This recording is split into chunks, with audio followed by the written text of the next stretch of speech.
Boat already sitting over there. Yeah. And in the main up the river here, you do the first flight to the shop gets first go. Ah, okay. Right, so he might be there since 2 o'clock this morning. Waiting for the... Yeah, waiting for that. Yeah? The first shot might be that good that it's worthwhile. Sometimes you'll go out there and camp, 9 o'clock at night, you'll go and camp on the boat. And just to get the first crack, because yeah, right. You might get 75, 80 kilo the first crack, and the next crack's only bloody 20 kilo. And downhill from there. Yeah, and then you might have to wait for the tide, and then they might come back on again, and just depends on what's going on. But what about the guy behind him in the first shot? Would you? Yeah. You'll get in, see everyone. Yeah. It's not just a matter of show up, throw your net in, go round and round for a while, pull up and see what you've got in it. Yeah. That's what people think it's about. You just go round and round, pull up, pick out your prawns, shovel all these fish over dead, and that's trawling. There's nothing like that. So hopefully, there's a few prawns today.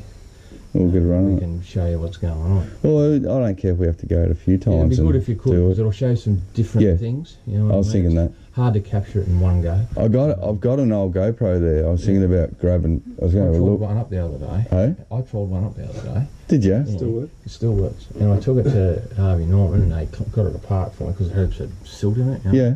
And it was all good. The battery was there, happy days, But I haven't got. I need to clean all the silt out of it, and I bought a lead to charge it, and but I haven't got. Mate, I'm in that busy. Yeah. Start. What were you saying? So a lot of rec guys aren't happy with just by the mere fact that we're out here taking prawns out of the river. They think we're taking the food source away from the fish. So they might think that, that's why there's no fish, because there's no food. Mm. What frustrates me is that why is it then most fishermen come down that river over that closure line where we never go to go fishing? Yeah. Why isn't that jam-packed full of fish up there? And not down here? And not down here. And this is some of the stuff you have to compete against with that community perception about what we do out in the water. So it takes a... Well, I've been doing it 27 years. Yeah. And I've never seen more prawns than what I've seen in the last 5 years. Now. I've never... Blokes who do catch fish, I've never seen more fish than I've seen in the last... before that. Yeah, I agree. Since we've had the rain and the dam open... The same with those soapy Jews, school Jews. I've never seen as many Jews. Right. And this is sharks. The big problem with when you look at the picture of fishing in this estuary, you've got to look at it as a big cycle and a big long-term thing. And we had no water in this river, and no discharge in this river for about 14 years. Yep. We did not get rain. We had the millennium drought on the east coast. Yeah, the 7-year drought. Affected recruitment of fish, the whole breeding pattern of fish, because we didn't get that rain. Yep. Now we've had that rain, we're seeing the effects of it. We need more rain now because it's so dry. We've seen blokes who know how to catch fish. There's that many jewfish in there, it's not funny. Yeah. But I've had people come to me and say, I've been trying to catch a jewfish for 5 years, Gary, and I haven't caught one yet. And I say to that person, it's time for you to do something else, because keep thinking, mate. If you can't catch a jewfish, he says, not one, I haven't caught one. Well, you can't. Those guys can't blame the pros for not catching any jewfish, because there's too many guys out here inundated with them. That's right. That's right. And they're complaining about all these bloody jewfish. And I got customers that are very casual fishermen, and they're getting results. Yeah. Down, like they go down to Wiseman's there and they're picking up Jews on a regular basis. Yeah. One customer got like a 6-7 foot long bull shark the other day. Yeah, right. Yeah. There's bull sharks up through here when it's so dry. But that's. Well, I was talking to Dane and Tom the other day. I was talking to Dane, and he said something that was interesting about the prawns, because I was saying to him, if they don't run, they stay up the river. There's not enough fish up here to eat them all. There's so many. And he said he reckons in nature, if that's the case and there's too many prawns for the fish this year, there'll be less prawns next year. They have it in them. Yeah, I think for me, it all depends on the weather. It's all on the weather. It's all the weather. The prawns will go to sea. Yeah. In the autumn, if it's dry like this, those prawns will go to sea, and they'll move on the moon and they'll go to sea. Yeah. And in the Hawkesbury River, they go to sea and they breed and they die. Okay. That's what happens. There's no... So that's the end of their cycle when they roll? That's it. They live for about 18 months. Yeah. They come up the river, they grow, they head back, they die. All around there, Line Island there, Patonga. Yeah. Once they leave the estuary, there's no trawl ground off the Hawkesbury. It's not like if you go to the Hunter River, where they work up Stockton Beach there. If you go up to Clarence and they work up all up the coast. Same Evans Head. Yeah, right. They all leave and move up. Yeah, the they beaches, work right? up and down. Different in the Hawkesbury. Once they're gone, they're lost. That's it. It's all over. Okay. Right. It's a different deal here than it is in other estuaries. Yeah. And there's a lot of differences between this estuary and other estuaries. Size of the prawn to start with. We get the bigger school prawn. We're further south than the other estuaries, so our prawn does grow bigger because the slower it grows, the bigger he grows. We're cooler. Okay. Right? We also have, if you only got to look at the topography of the rivers, this river is unique to those other rivers. Yeah. We're the drowned sandstone valley. Yeah, that's right. Right. There's those big deep holes. The other estuaries aren't. They don't have all these mountains hanging around them. They don't have all the bush around them. They basically go through just a floodplain. Yeah. So the nutrients that go into the river when it rains is totally different than what happens in those other estuaries. Okay. All right. So when you get a Hawkesbury prawn and you bag that Hawkesbury prawn and freeze that Hawkesbury prawn, you pull it out 3 months later, it still looks like a Hawkesbury prawn. Yeah, I gotcha. You get a prawn from the Hunter or the Clarence or Tugger Lakes or wherever, freeze that prawn, see how long it lasts. Yeah, their heads fall off, they shrivel up. Black and all that, unless they're treated with a preservative like metabisulfite. Yeah. And that's why a lot of times you see prawns that are a bit orange and a bit pink looking and whatever because of the meta on them. Okay. Right, they have to do that to keep them prawns. Right, the Hawkesbury prawn is unique. Yeah. Because of where it lives, what it eats. Okay, I didn't realise that. That's one of the reasons of why the Hawkesbury prawn is the Hawkesbury prawn. Right. You don't have to dip it in anything to keep it. Yeah. In the freezer. So when you put it in the water, it doesn't smell like a bloody chemical. No, yeah, that's why it's such a good bait. All right. So these are the sorts of things, because of just how good nature is and how it's set it up to produce this butte prawn. Well, this is one of the reasons I'm here, because this my opinion with commercial fishing and fish farming these days is that the Hawkesbury River is the food bowl. It is your fish farm. Exactly. They've tried all these other types of things, but this river, you keep it clean. It's something, it's been, the Aboriginals were doing it for 70,000 years. And that's the thing, it's the best fish tank we've got. Mother Nature's got the fish tank, and it's all about sustainably harvesting that resource out of there. 100%. Right? So we've been, commercial trawling's been happening since 1946. Yep. And catches go up and down with rainfall. Yes. Right? So you can graph the rainfall on the estuary, and then you can graph the prawn catches, and you'll follow those fish, each other. Well, that's why we joke about the forest gump and whatever. Drought inland, drought in the sea. That's right. I remember my dad telling me that when I was a kid. When there's the drought inland, there's a drought in the sea. Yeah. That's right. So overall river production will be up when we've had rain. Yeah. So boys at the bottom of the river will be catching prawns as well as the blokes at the top of the river. Yep. When it's dry like this, you probably find there's a lot more prawns caught right up the top of the estuary than there is at the bottom of the estuary. Yep. And they'll do other things, catch squid or go hauling for mullet or lobstering or whatever they want to do. Where we basically rely just on our prawns. On prawns, yeah. Yeah, so there's not as many multi-method fishes in the top of the estuary as what there is in the bottom of the estuary. Yeah. That's just the way it's developed. Similarly, the boats are different. If you go down there, the boats are bigger, heavier, got to handle more sea conditions. Seaworthy, more right? Our boats go fast because we usually got to cover a fair bit of country to get to the prawns. We're a different deal. We don't have boats that weigh 20 tonne. They're the smaller boats, faster boats. We just target the prawns. And if we get a fresh down the river, we have to travel to the prawns. Yeah, right.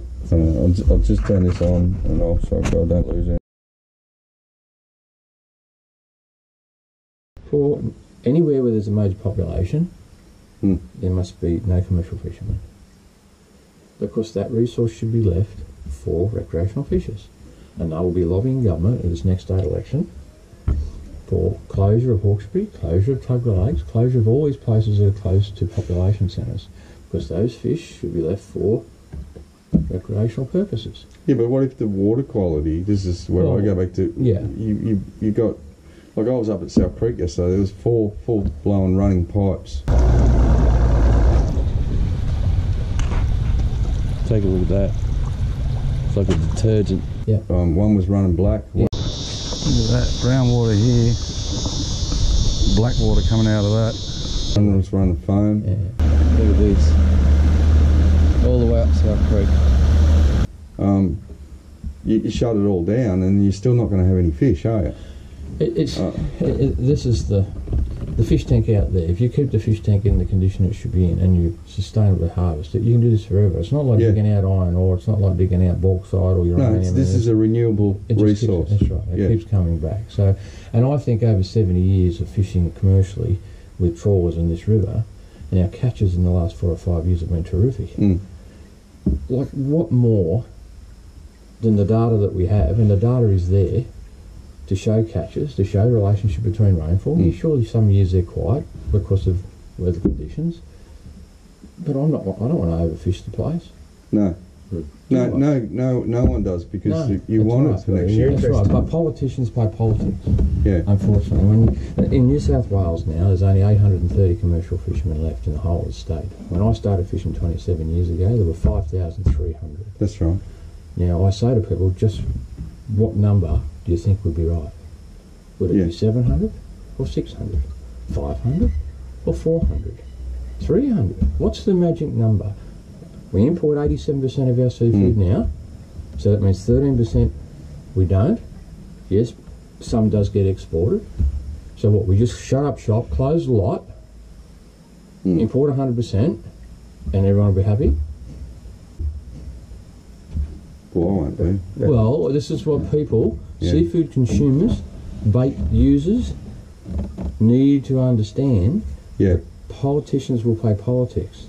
When you've got recreational fishers, about 1 million of them in New South Wales, and a politician wants to win an election, he says, well, what will I do, boys?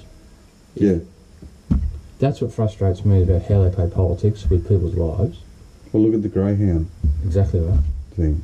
I look at the fishermen the same sort of thing. If they start the mess with them, they're going. There's that many votes. But with commercial fishers, there's not a lot. There's not a lot of us. No. There's less now than there ever was, and there'll be less and less. And the average age of a commercial fisherman in New South Wales is 60 years old, because no new blood wants to come into this industry because they're in constant threat of closure. Well, my uncle, when I was a kid, he used to build trawlers. It was a big industry. Yeah, it was. Yeah. You know, I know when Dad bought his trawler at Evans Head, it was 3 years old back in the 80s. Yeah. No one builds trawlers now. No. Do they? No. You know? No, that's right. And then you got all the overheads as well on keeping these things running. Oh, yeah, but the blokes that are doing it, and we're making money, and I can't complain. I really can't. You know, I can't complain for the money I make, the lifestyle I live. I cannot complain. Yeah. I just, the biggest challenge we have, or probably the two biggest challenges, are perceptions by the community on what we do, and secondly, the health of the river. Yeah. And how good is it that we can have this estuary so close to Sydney? Well, wouldn't it be terrific if we could live here and eat our own fish? Exactly right. This is where we're on a level playing field. As a rec angler, I figure if it's not good enough for you guys, it's not good enough for us. Yeah. And I'm thinking we can have a population. Yeah. And we can have our cake and we can eat it too. Yeah. You can like I look at other countries and I look at their population, and what we're doing seems to be 30 years behind. You know, it's like we're back in the 70s. Yeah, yeah. And it's like, well, if we look after this system, I mean, there's nothing else like it. No, there's not. And when you get around a bit, you realise that. Oh yeah, I have. I've been all over the country, and there's nothing else like this. It's a beautiful thing, and I sometimes say to people that I'd like to go to Macquarie Street and kidnap a lot of them and put them on a big boat and start at Brooklyn and spend 2 or 3 days travelling up the river and shoving mud crabs and prawns and fish down their throat and talking the talk and the history and the whole thing, and they can get off at Windsor. And they might have a different view of the world. Yeah. Because I'll bet you they've been to the Rhine or the Danube or wherever in Europe. That's right. I'll bet you they haven't been up the Hawkesbury River. I like the idea of putting GoPro in the net. Yeah, just make sure you're tied on properly. Yeah. Whee.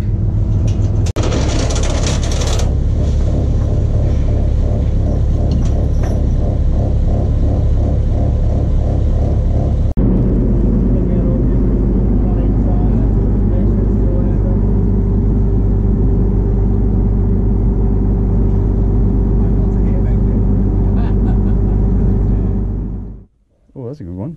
Not really. Not really. No. Looks like it. Yeah. Oh yeah. That's another bass. Yeah, here's a bass. Yeah. That was some big perch before. Yeah, that's right. Yeah. Oh. Feed it to the dog, Chris.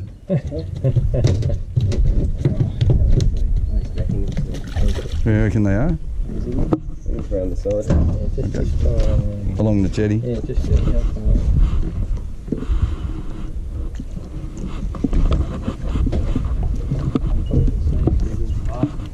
Oh, I was watching them all coming up before. There was a stack of them there. Yeah.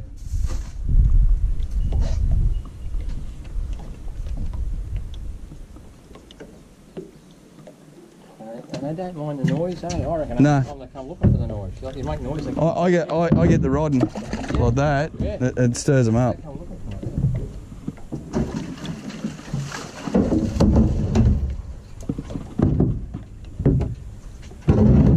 Where are they? Yeah. Decided to bloody. Here we are. There's one. Yeah, when it comes back under here, that's when they... That's just wrong town, man. Look at that for a chunk. Everything's been set, red goes, they're not allowed to fish unless they've got like red goes and all of that. Yes, you do collect all that stuff before the event, so yeah, that's all done. Sometimes because unfortunately they go, the numbers get a lot, they don't stick quite well. They go that fast, do they? Some of them are doing 100 miles an hour. Yeah, look at these boys going. Anyway, I think there's a few boats